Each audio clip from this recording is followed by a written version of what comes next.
I doubt it exists, but if there were a comfort food museum, I know there would be an exhibit for Salisbury steak. I don't cook, I don't shop, I'm hungry, this place scares me, and I like Salisbury steak. It's probably in between spaghetti and meatballs and mom's meatloaf, right?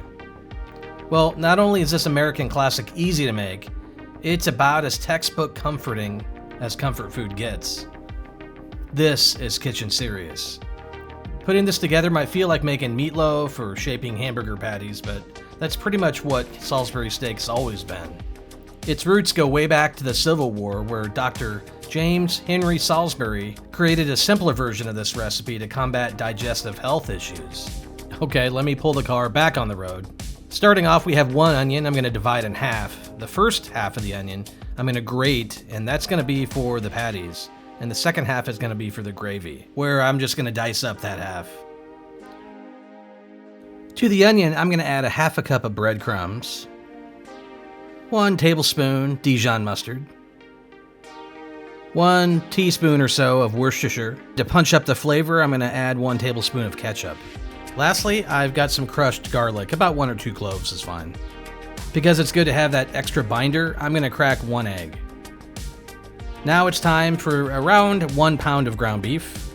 This is a bit of a do as I say, not as I do father moment. It's easy to lose track when you're making these videos, but go ahead and mix those ingredients up thoroughly before you add the ground beef and incorporate all that in.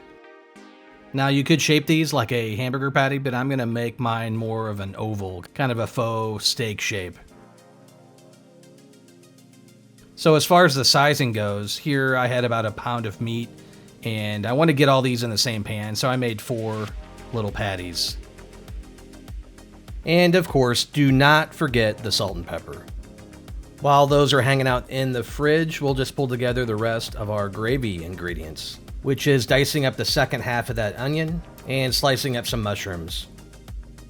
Once you've got those ready, get a cast iron or stainless steel, ripping hot, little oil, and we're going to get a great sear on these patties. And yes, I've said it before, the stove is on its last legs, doesn't really provide even heating throughout, so you can definitely tell which parts of the pan are hotter than the others.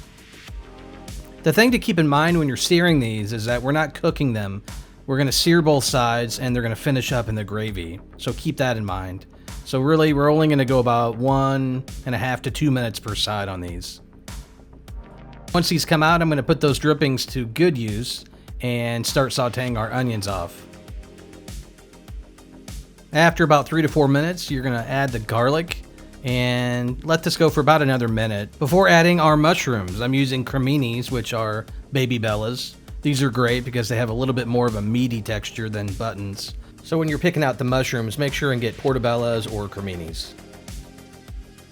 After these have reduced by about half, I'm going to hit it with a couple tablespoons of brandy. This really makes the sauce in my opinion. Then I'm going to follow it up with a few tablespoons of unsalted butter. This is going to be the foundation of our gravy. And if you haven't guessed, we'll be making a roux, which is equal parts fat and flour. Fat in this case is our butter. So 3 tablespoons flour to 3 tablespoons butter. The most important part of this process is making sure that you've cooked the flour adequately before you add your liquid, which in this case is going to be beef stock. If you don't cook the flour, it's going to taste kind of pasty and gross, so don't skip this step. After you've cooked your flour for at least a minute, you want to start adding your liquid in slowly. So I've got about 2 cups of beef stock here.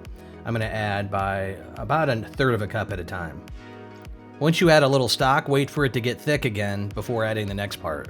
And just before you've added all of your liquid, I'm going to add about a couple teaspoons of Worcestershire, followed up with a tablespoon of Dijon mustard.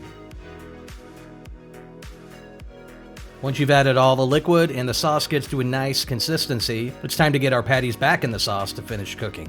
Per FDA, of course, you want to cook this to 165, which is not an issue because I'm going to work on a couple quick sides that I love to have with the Salisbury steak. I'm going to quarter up a few baby Yukon Gold potatoes and in a bowl, toss them with olive oil, salt and pepper, Italian seasoning, crushed red pepper flake, and Parmesan cheese. But honestly, if you just have salt and pepper, these are going to be dynamite. I'm going to cut out a ton of time because I'm throwing these in the air fryer for about 10 minutes. Since I'm using my air fryer and the oven is open, I'm also going to cook up some Brussels sprouts. Couldn't be easier. Roasted at 400 degrees for 10 minutes, and if you're like me and you like the outside to be a little crispy, throw on the broiler and go 1 more minute. This is about as good as it gets when it comes to comfort food, you guys. So thanks so much for hanging out in Kitchen Serious, and I will see you guys next time.